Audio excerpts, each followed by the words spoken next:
J'ai pas de doute que ce qui va se discuter, ce qui va s'échanger ici va être semer des graines pour des nouveaux projets, des nouveaux traitements, des nouvelles modalités de prise en charge pour les familles.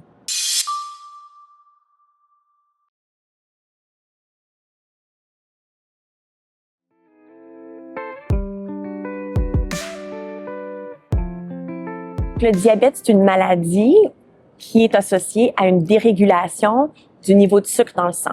Donc, c'est une situation très défavorable pour le développement et la croissance et au long cours peut être mortelle si non traitée. Donc, de pouvoir tenir ici à Montréal un congrès, le plus gros congrès international en matière de diabète pédiatrique, c'est vraiment très enrichissant parce que c'est justement en échangeant puis en faisant avancer la science qu'on va pouvoir améliorer les traitements de ces familles-là.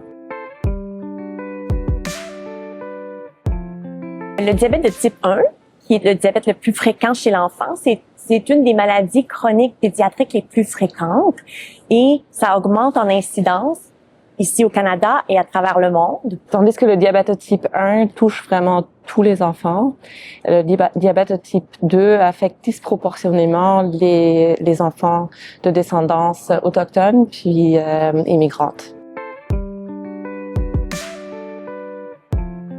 Montréal a quand même 2 grands centres universitaires pédiatriques, donc l'hôpital de Montréal pour enfants qui est associé à l'université McGill, puis l'hôpital Sainte-Justine qui est associé à l'université de Montréal. Donc il y a quand même beaucoup de recherches et d'innovations dans les soins cliniques qui proviennent de la ville de Montréal.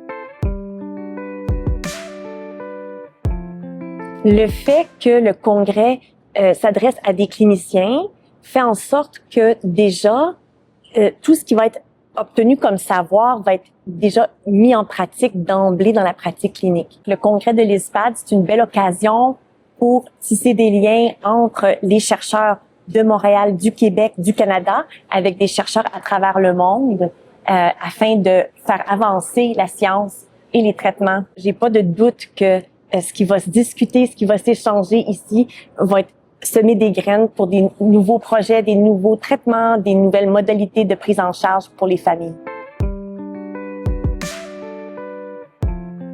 La question est vraiment particulièrement pertinente pour le diabète, tout particulièrement le diabète de type 1, parce qu'on a beaucoup de technologies qui facilitent la gestion du diabète de type 1. Heureusement, pour nous au Canada, on a un système de santé universel rendant accessibles les pompes à insuline et les capteurs de glycémie en continu à une grande partie de la population. Mais c'est pas la réalité dans tous les pays. Et donc, une partie de notre congrès, c'est justement d'échanger entre nous comment est-ce que c'est qu'on peut optimiser l'accès dans des milieux qui sont moins favorisés et quel genre d'alternatives on peut utiliser dans les endroits du monde où c'est moins accessible, moins faisable.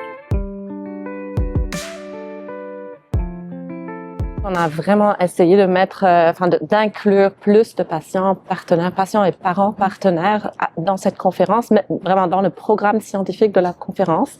Parce qu'une partie de la démocratisation de toutes ces technologies se fait en fait par la communauté de patients et de parents. Pour assurer que les travaux de recherche soient pertinents pour les patients et les familles, il faut que la voix des parents et des patients soit entendue par les cliniciens, par les chercheurs. Donc, c'est très important et je pense que ça n'a pas été fait assez par le passé. Et donc, nous, on a voulu vraiment s'assurer que dans ce congrès-ci, la voix des parents et des patients soit bien entendue.